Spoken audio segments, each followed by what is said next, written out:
우린 개경으로 간다. 14세기 우리나라에서는 이성계가 위화도 해군으로 고려 왕조를 무너뜨린 뒤 왕이 되었으며 나라 이름을 고려에서 조선으로 변경하였습니다. 유럽에서는 잉글랜드 왕국과 프랑스 왕국이 117년 동안 싸운 100년 전쟁이 발발하였는데 이로써 잉글랜드와 프랑스 왕국에서는 국민 정체성이 싹트게 됩니다. 또한 이 시기에 유럽에서는 안타깝게 흑사병이 창궐하여 수많은 사람들이 목숨을 잃었습니다. 한편 아프리카의 거대 제국 말리는 만사모사 지도 아래 황금시대를 만들었습니다. 말리에서 북쪽으로 4,000km 떨어진 곳 세계무역의 교차로에서 기독교와 이슬람교의 패권 다툼이 계속되고 있었습니다. 1453년 콘스탄티노플 이슬람교와 기독교는 수세기 동안 치열한 경쟁을 해왔고 예루살렘을 두고 십자군 전쟁도 치렀습니다. 거대한 이슬람 제국에 둘러싸인 콘스탄티노플은 기독교 저항 세력의 섬과 같은 곳이었습니다. 기독교를 믿는 유럽과 이슬람의 전쟁이 절정으로 치닫고 있었습니다. 콘스탄티노플은 상업과 문화의 중심지였습니다. 그 중심에는 모든 기독교 국가 중에서 가장 웅대한 교회인 성 소피아 성당이 있었습니다. 1453년 5월 도시는 포위당했습니다. 8주 동안 10만 명의 병사들이 도시를 포위하고 있었습니다. 오스만 제국의 지도자 메메드 2세는 어릴 때부터 이 도시를 점령하고 싶어 했습니다. 콘스탄티노플이 눈앞에 있긴 했지만 결코 쉽지 않은 일이었습니다. 마치 요새와도 같은 도시였습니다. 두 면은 바다로 둘러싸여 있었고 도시를 둘러싼 성벽은 당대 최고의 방어력을 자랑했습니다. 하지만 도시 내 기독교 병력은 고작 5,000명도 되지 않았습니다. 메메드 군대는 거대한 대포로 무장했는데 포탄 하나의 무게가 500kg을 넘었습니다. 포탄에 성벽이 뚫려나갔습니다. 콘스탄티노플에도 비장의 무기가 있었습니다. 실전에 단련된 이탈리아 용병이 조반니 주스티니아니 롱고입니다. 공성전의 전략과 전술의 전문가였습니다. 하지만 메메드에게는 조반니의 예측을 뛰어넘는 계획이 있었습니다. 메메드는 도시의 천연 항구인 금강만을 이용해 공격할 계획을 세웠습니다.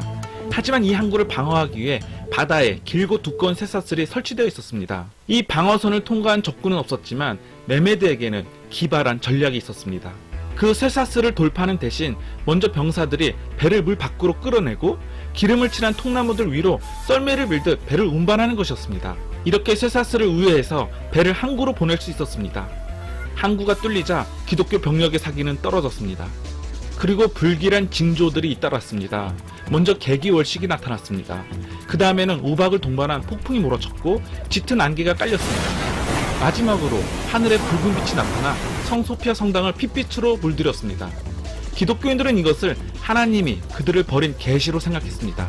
5월 29일 밤이 되자 오스만 병사들은 총 공격을 개시했습니다. 조반니는 건장한 병사들을 모두 성벽에 배치했습니다.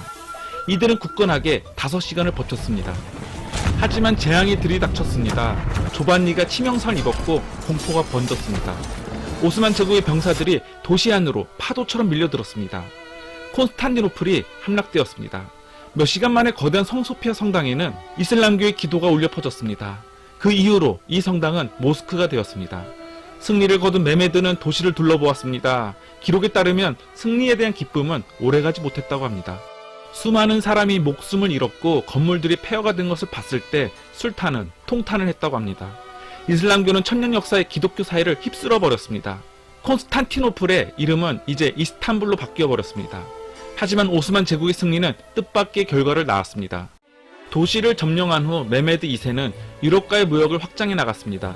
유럽 상인들은 편하게 활동을 할 수 있었고 상품과 사상은 자유롭게 오갔습니다. 콘스탄티노플의 기독교 학자들은 이탈리아의 여러 도시 국가로 이주했습니다.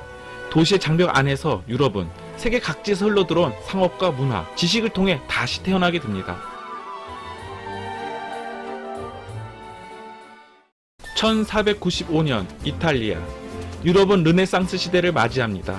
고대 학문을 재발견하면서 시작된 움직임이지만 르네상스는 유럽에 새 바람을 불러일으켰습니다.